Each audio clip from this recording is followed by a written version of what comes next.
पालिका ठाणे महानगरपालिका आपले विशेष प्रकल्प आपण करत असतो, परंतु ते विकास प्रकल्प जनसामान्यापर्यंत नागरिकांच्या घराघरापर्यंत पोहोचले पाहिजे। आत्ता मी कार्यालयात पाहतो, म्हणजे ग्राउंड ते पहिला टप्पा, दुसरा टप्पा, तिसरा टप्पा पाहत आलो, हे फक्त बोर्ड फक्त कार्यालयातच लागलेले आहे। आता कार्यालयात येणारा नागरिक तर पाहणार, परंतु जेवढे संकुलन आहे, जवळजवळ मी सांगतो ना 15,000 इमारती आहेत ठाणे महानगरपालिका क्षेत्रामध्ये। 1400 चौरस मीटरचं क्षेत्रफळ आहे आणि जवळजवळ 15,000 इमारती आहेत। या 15,000 इमारतीपर्यंत जे नवीन इमारती होत आहेत, संकुलन होत आहे, तर हा फ्लेक्स ऑफिसमध्ये लावून त्या पोचणार नाही, तर त्या संकुलनाच्या जागेवर त्या ठिकाणी हे पोस्टरबाजी जाहिरात झाली पाहिजे। तर हे आपलं काम मी मागे पण बोललो होतो।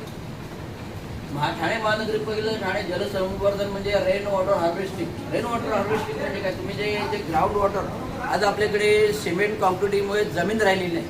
आपल्यामध्ये स्ट्रॉंग वॉटरमध्ये पोरस एरिया आणि एक इम्पोरस एरिया। पोरस एरिया म्हणजे जिथे कॉन्क्रिटिंग आहे आणि इम्पोरस एरिया म्हणजे जिथे कॉन्क्रिटिंग नाही आहे, माती आहे। तर आता मातीचा भूभाग कमी असल्यामुळे पाणी मातीत जात नाही, तर वाया गटारा थ्रू नाल्याला जातं आणि ते नदीला मिळतं। पण आता गटारं पण कचऱ्याने भरलेले आहेत, चोकप आहे, तर पाणी कुठे थेट घाण होतं। तर अशा प्रकारचं पाणी सगळं इमारतीने आपापली जर व्यवस्था केली, येणारं पाणी कॉन्क्रीटवरून येतं, मातीत जात नाही।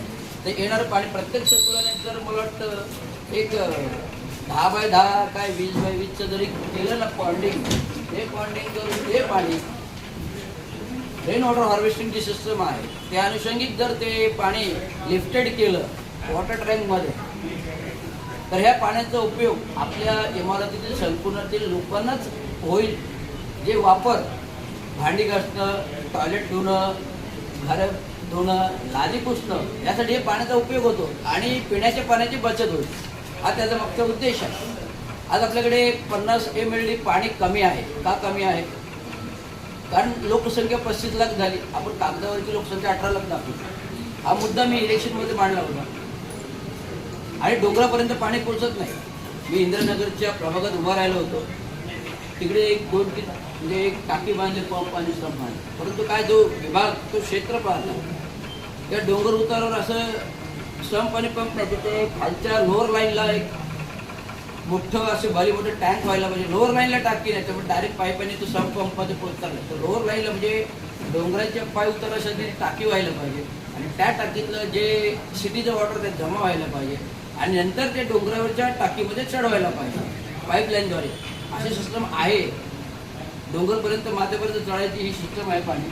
तर अशा प्रकारची व्यवस्था, नियोजन यांची जाहिरात फक्त महानगरपालिका कार्यालय मर्यादित न राहता ठाणे नगरातील प्रत्येक नवीन होणाऱ्या डेव्हलपमेंट, रिडेव्हलपमेंट इमारतीपर्यंत ही जाहिरात पोहोचवली पाहिजे, हे एवढंच सांगण्यात। धन्यवाद।